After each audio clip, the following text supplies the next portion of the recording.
अस्सलाम वालेकुम। तमाम दोस्तों के लिए टैजेंट इंजेक्शन पर मुख्तसर वीडियो शुरू में बनाकर पेश की गई थी, लेकिन आज तफसीलन इस दवा के असरात, इस्तेमालात और एहतियात पर बात की जाएगी ताकि इंजेक्शन के इस्तेमालात से आप तमाम हजरात को जानवरों और परिंदों में यकसां फ़वाइद हासिल हो सकें। टैजेंट इंजेक्शन को सेलमोर फार्मास्यूटिकल प्राइवेट लिमिटेड ने तैयार किया है और इसकी 2 अदद पैकिंग्स जो कि 50 ml और 100 ml पर मुश्तमिल हैं आपको किसी भी वेटरनरी स्टोर से दस्तयाब होती हैं।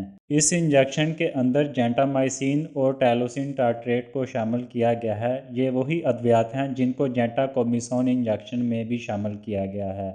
ये इंजेक्शन 2 मुख्तलिफ अद्वियात का हामिल है जिससे इसके बीमारियों के खिलाफ इस्तेमालात वसी और मुफीद हो जाते हैं। दोस्तों, ये इंजेक्शन जानवरों और परिंदों में इस्तेमाल के लिए तैयार किया गया है और दोनों स्पीशीज़ में भरपूर नतैज का हामिल है। अगर पहले बात की जाए परिंदों में इस्तेमाल पर, तो इनमें सबसे पहले CRD बीमारी पर यह इंजेक्शन इस्तेमाल किया जाता है, जिसमें परिंदों के गले में सोजिश के साथ वो खराटे नुमा आवाज़ें निकालते हैं। शदीद हमले की सूरत में सांस लेने में दुश्वारी भी देखी जा सकती है।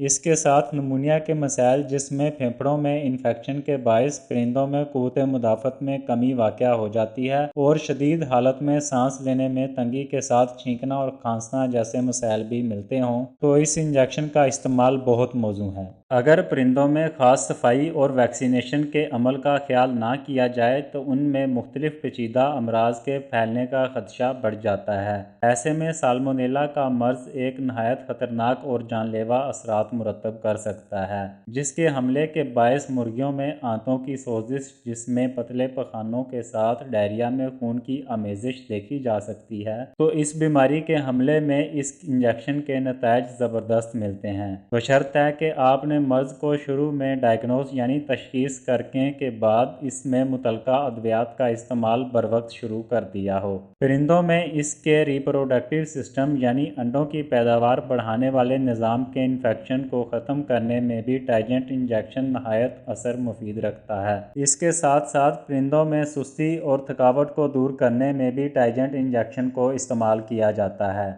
यहाँ सबसे ज़्यादा काबिल गौर बात बीमारी की तशखीस और मुतलका दवा की मिकदार का दुरुस्त इस्तेमाल काफ़ी लाजमी है। टैजेंट इंजेक्शन को मुर्गियों, बतखों और चकोर साइज़ के हामिल परिंदों में 0.2 ml से ज़्यादा इस्तेमाल ना किया जाए। अलबत्ता बीमारी की नौयत के मुताबिक यही मिकदार दोबारा रिपीट की जा सकती है। अगर परिंदे का वज़न ज़्यादा हो तो 0.3 ml से इसकी खुराक तजावज़ ना करें। इंजेक्शन को हमेशा परिंदों के सीने पर गोश्त में इस्तेमाल करें। अब हम परिंदों के बाद जानवरों में टैजेंट इंजेक्शन के असरात पर बात करेंगे। सबसे पहले थनों के मसाइल, जिसमें थन का बंद हो जाना और थन का सख्त हो जाना शामिल हैं, तो ऐसी हालत में टैजेंट इंजेक्शन का इस्तेमाल काफ़ी मुआवन साबित हो सकता है। दोस्तों, थनों की एक बीमारी मैस्टाइटिस के साथ थन में सोजिश का मसला भी देखा जा सकता है। ऐसे में भी इस इंजेक्शन के नतायज अच्छे मिलते हैं। दीगर मसाइल, जिनमें ब्रोंकाइटिस यानी सांस की नाली के इन्फेक्शन के खात्मे के लिए भी टैजेंट इंजेक्शन को जानवरों में इस्तेमाल किया जाता है। रहम की सोजिश, जिसके बायस जानवर हामला नहीं हो पाता और बाज़ सूरतों में खून के निकलने का मसला देखा जा सकता है। इसके साथ साथ पेट के मसाइल, जिसमें आंतों के इन्फेक्शन के अलावा दीगर आंतों की बीमारियां शामिल हैं, वहाँ टैजेंट इंजेक्शन का इस्तेमाल नहायत मुफीद असरात ज़ाहिर करता है। दोस्तों, इस इंजेक्शन में टैलोसिन टार्ट्रेट को शामिल किया गया है, जो कि बिल्ली और कुत्तों में इस्तेमाल के लिए मौजू नहीं, लिहाजा टैजेंट इंजेक्शन को कुत्तों और बिल्लियों में इस्तेमाल करने से परहेज करें।